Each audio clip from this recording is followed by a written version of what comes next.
dalam pemahaman. Karena kadang antara orang satu dengan orang dua itu sudah berbeda dalam pemahaman.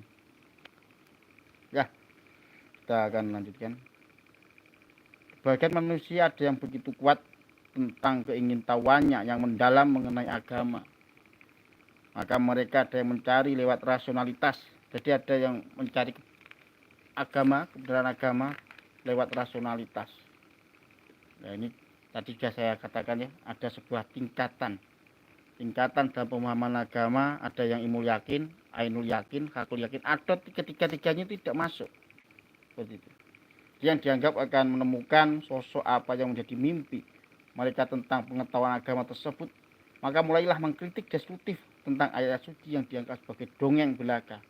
Bahkan Nabi Adam sebagai orang pertama di dunia dianggap sesuatu kejadian yang belum pasti. Jadi tidak ada keyakinan karena kita berpikir tentang agama, tetapi kita rasionalitas kan dalam kondisi saat ini.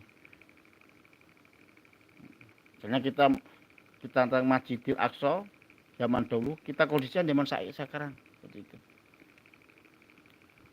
Kita sudah berbeda tentang sebuah zaman seperti itu.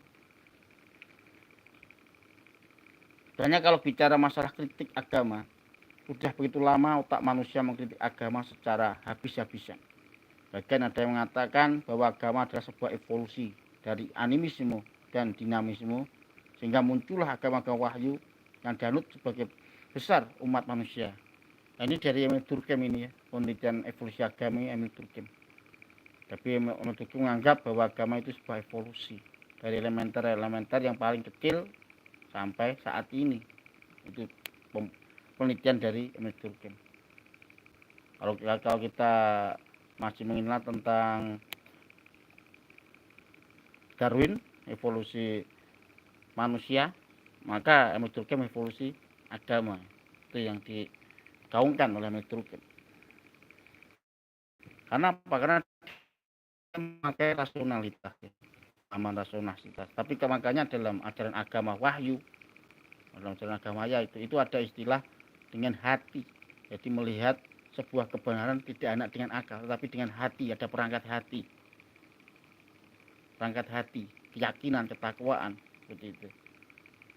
Jadi tidak hanya sebatas akal belaka, karena kita punya perangkat akal dan hati. Kalau kita secara terus-menerus pakai akal, maka kita akan berlebihan memahami sesuatu dan menjadi sebuah pertanyaan-pertanyaan yang tidak ada ujungnya, bahkan tidak ada solusi. Ya, selanjutnya.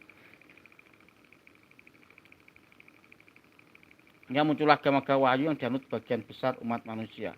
Sejarah menunjukkan bahwa sejak dahulu kala ada sebagian manusia mendeklarasikan diri sebagai paham ateis. Ini ada paham ateis ini ya.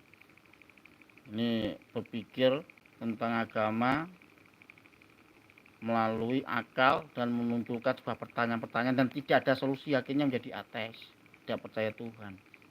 Kenapa? Karena yaitu terlalu berpikir, terlalu mengandalkan akal dalam pemahaman agama, tapi dia tidak menggunakan perangkat-perangkat lain, yaitu seperti hati. Makanya dalam Islam ada istilah hidayah. Walaupun kamu pandai seberapapun memahami tentang agama, tapi kalau tidak punya hidayah, dapat hidayah, maka tidak akan masuk dalam ajaran Islam. Sejarah menunjukkan bahwa sejak dulu kala ada sebagian manusia mendirikan diri sebagai paham ateis, karena mereka menganggap bahwa agama tidak dapat menampung apa yang ada dalam rasio yang dipahaminya, sehingga muncul berbagai slogan, diantaranya agama itu sudah mati, dan juga ada yang mengatakan agama itu candu ya. Kita lihat ya, agama itu sudah mati, God is dead, itu Nietzsche itu ya, Tuhan sudah mati. Dan kita agama itu candu, siapa itu? Marxis ya, Pak Marxis. Dia masa muda, sekitar umur 20-an, dia mengkritisi agama yang sangat luar biasa, tapi dia menganggap bahwa itu candu. Dan dia terkenal dengan bukunya Manifesto Komunis itu asal mulanya di situ. Maka dia agama itu dianggap candu. Maka ada istilah-istilah, dia menganggap bahwa agama-agama itu ada sarang dari feudalisme,